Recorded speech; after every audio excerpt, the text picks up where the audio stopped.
Hey girl, hey, welcome back to my channel. It's your girl Misha. Thank you guys for joining me yet again for another review. We are back with a brand new review for Tyler Perry's Sistas, Season 4, Episode 16. If you are new here, then welcome. I give lighthearted reviews with a little bit of laughter and a little bit of shade and a whole lot of detail. If you're back for a second or third time, then welcome back. Y'all, please don't hesitate to like, comment, and subscribe to the channel. Share with a friend and hit that notification bell so that you will be updated each and every time I upload a video. Now, child, let's get into it if we're gonna get into it. Previously on Tyler Perry's Sistas. Andy gets Fatima out while Zach is in, and Q is making himself comfortable at Maurice's place, and Sabrina and Danny are in the middle of the grocery store getting noticed. When the episode first opens up, Danny and Sabrina are figuring out Sabrina is Tyler Perry's version of Meghan Markle. So Danny is trying to look him up and get all the information that's needed. So the girls that are standing there are like, oh my gosh, he's royalty, he's a prince. And, you know, all the girls want to be like you. And so Danny is like, what? So he is a real life prince? And they're like, yeah, we attend Spelman. And Danny is like, what? And they're like, yeah, can we take a picture with Sabrina? So they get over there and take a picture with Sabrina like she is a local celebrity. I was waiting on them to start singing, she's your queen to be. Like it. Tyler, it's ridiculous. The ridiculousness is foolishness all the way around. So these two heifers are talking when the girls disperse. And Sabrina is like, I did not know any of that. I did not know he was a prince. So Danny was like, so you trying to tell me you did not look him up? And she was like, I mean, I looked him up, but yeah, no, I didn't see all of that. Girl, this is a fool. So after Danny was like, listen, we got to see what I was doing as far as this prince is concerned. Okay. Cause in Danny's mind, she probably thinking, and you know, he probably got a brother, honey, and or a sister. I'm just going to need to know exactly who this man is. So Sabrina's like, you know what? When we go to meet the girls, please don't tell them. And so Danny was like, why? She was like, I just don't want them to know yet. Oh, Sabrina, my girls hold me down. Them boys mess around and sing. When the episode first opens back up at the station, Andy tells Fatima that she won't be able to see Zach until the morning. So Fatima is like, well, we can't leave him in there. But what are you going to do, Fatima? You almost got left in there. You better be glad she's sleeping around or not sleeping around or whatever she's doing with Robin. You better be glad Rockin' Robin was able to get you out. So Andy was like, well, what are you going to do, Bonnie? Child, that's what I'm trying to figure out. Like, girl, what are you going to do? Whatever it is, she want Clyde out. Okay. And she wants him out now. So she begs Andy to call Robin one more time just to see if he could possibly get Zach out tonight. So she calls and he tells her, listen, it's a little bit more complicated with Zach. You know, you got a rap sheet a mile long. Ain't nothing I can do. It just really ain't nothing I can do. So she thanks him because, of course, he did get Fatima out. And he wants her to make good on the promise that she gave him to meet up tonight. So after she gets off the phone with Robin, she tells Fatima that she cannot see him until the morning. That's just what's going to have to happen. So Fatima was like, I'm going to stay here. Baby, that thing in love. Do y'all hear me? In love. She did not feel right leaving him in there. Baby. In the next scene, Maurice is back at his old stomping grounds, the gay bar, and he's trying to escape Q and Calvin and his satin shirt. So Calvin and his satin shirt, speaking of, they're in there wasted. Okay? Party, party, party. Let's all get wasted. He is wasted. Do you hear me? I was like, what? So while they're both at the bar, Q is at home by himself, probably casing the joint. I'm going to need y'all to get back to where you live. Maurice, are you crazy?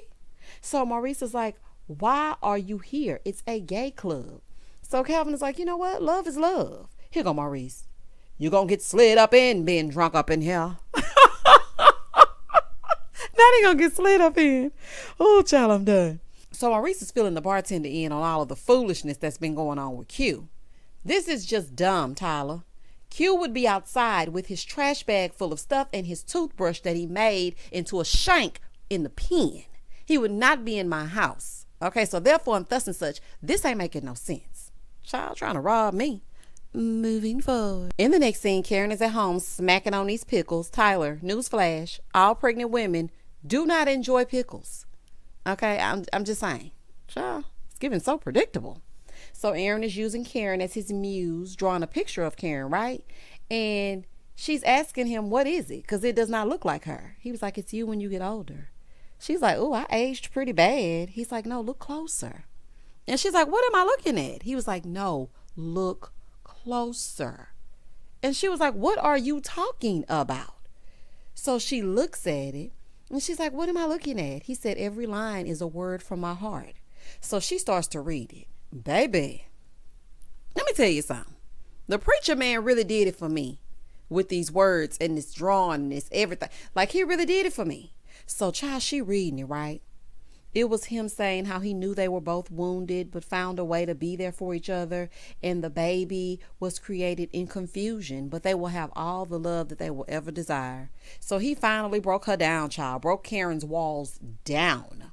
Baby, after that little haiku, she was like, make love to me, please.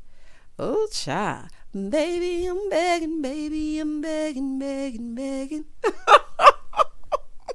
Oh, child. Child, don't threaten him with a good time. And you ain't got to beg, okay? You do not have to beg, especially Aaron. In the next scene, El Fuego, he shows up to do a sweep of Andy's apartment. Honey, that ain't no apartment. That's a penthouse in the sky. Moving on up like Georgie and Wheezy.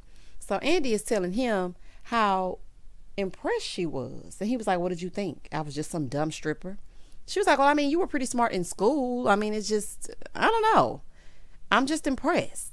So he's starting in the kitchen and she's telling him to go from room to room. So once he gets started, the girls show up. So they buzz in and he's like, oh, is Danny coming too? And she was like, yeah. He was like, well, she treats me like crap. So Andy explained to him it's because she likes him. So Danny is very much playground, kindergarten. I'm going to punch the boy because I actually like him. Okay, that's what Danny gives. She was like, but she might not like you though because of your occupation. Of course, him shaking that ass for cash is probably why she don't like him. I'm just saying. Tyler, we are 30 minutes into this programming and I've got nothing. This is ridiculous. Speed it along. I'm going to just tell y'all a little bit about me. When I used to go to my grandmother's house every summer, she would make me sit down with her and watch the stories. I didn't like the stories. And I don't like this new age stories that Tyler is trying to put together. Speed it the hell along. Okay, please. This is getting ridiculous. So the girls come up, right? So Sabrina is trying to figure out why El Fuego is there. And so Danny is like, she's trying to figure out if the place is bugged. Here goes Sabrina. Should we be here? Do you think he'd actually do that? Yes, we think he'd actually do that, girl. That's why the boy's here. And so Danny was like, yes, she thinks he would do that. So here goes Sabrina. Andy, do you think he would? Oh my God. So Andy is like, well, we're going to find out in a minute.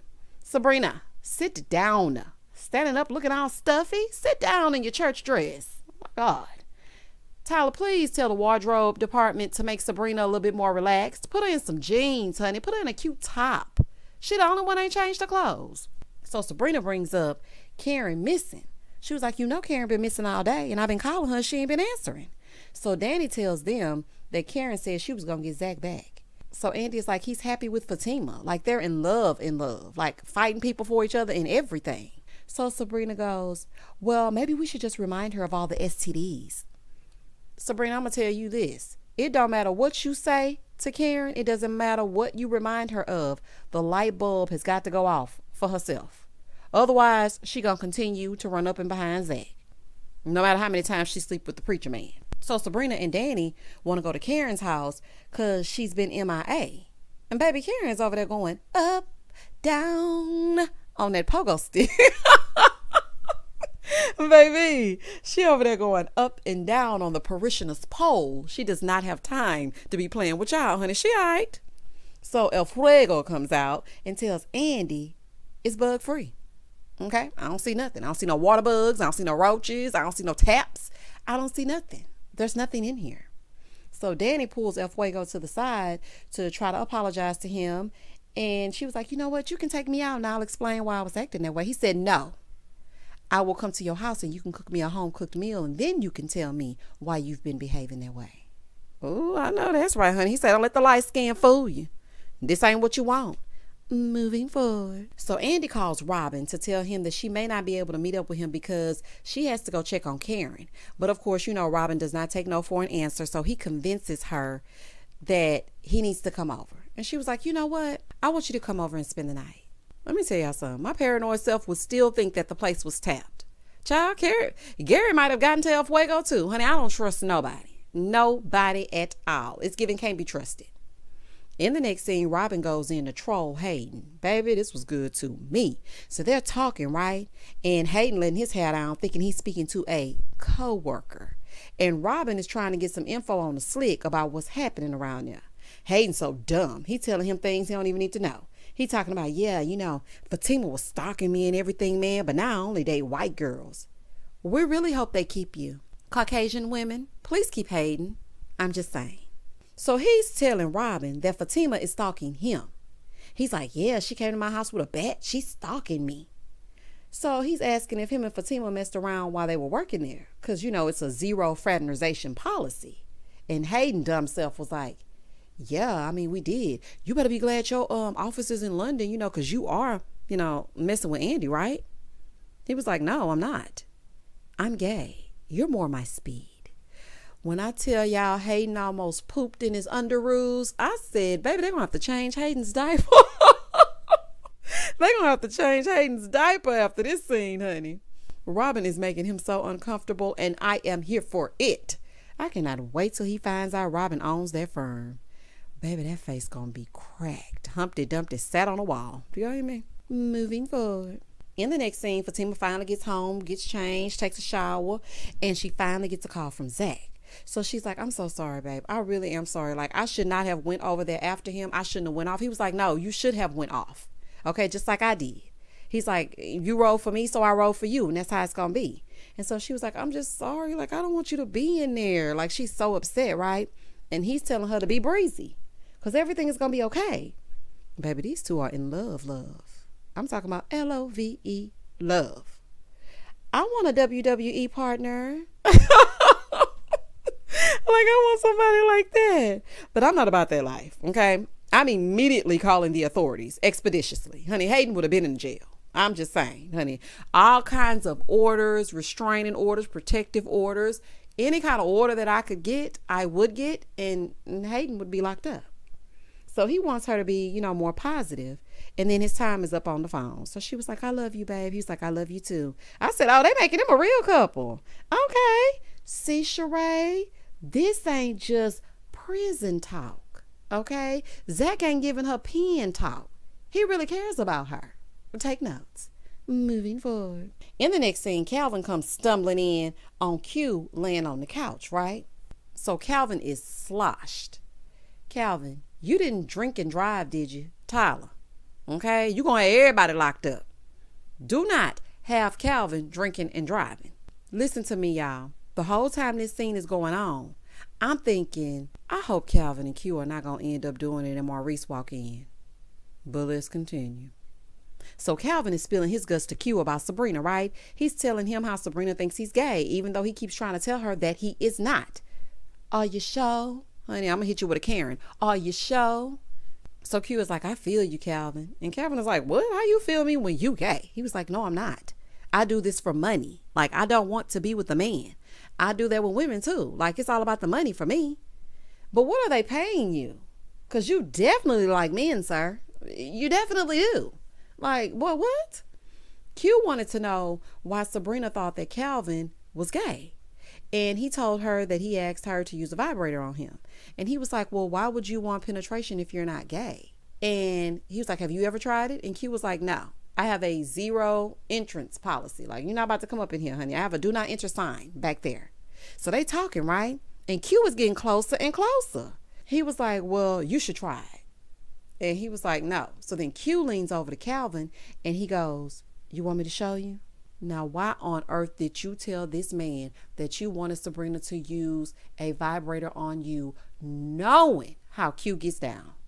So Calvin was like, you need to go to sleep. He was like, you're in my bed. He was like, okay, well, you need to go to couch. He was like, I'm already on the couch. He said, nah, man, I'm for real. So then it pauses and Calvin is just looking as if he's contemplating it. Sabrina, Or as Maurice would say, Sabrina, you bet not ever deal with old confused ass Calvin again. Honey, get ready to go to Wakanda. Get ready to get there and go to Wakanda with the prince. And that was the end of the episode. But baby, next episode, Maurice walks into that bedroom and I do not know what he is about to see. I don't think it's going to be Calvin though. A part of me thinks he's going to be watching Cornhub or something. Child, this is going to be a fool. We shall see what he watching next episode when Maurice busts up in that room. But anyway, y'all comment down below and tell me what you thought about this episode. I thought, I rated a 2. Okay, if I had to give it a rating, I definitely rated a 2. And the only reason why I got a 2 is because I like seeing Fatima and Zach together. And that poem that Aaron wrote was really sweet. Please don't hesitate to like, comment, and subscribe to the channel. And as always, stay safe, stay blessed, spread love, not germs. Peace.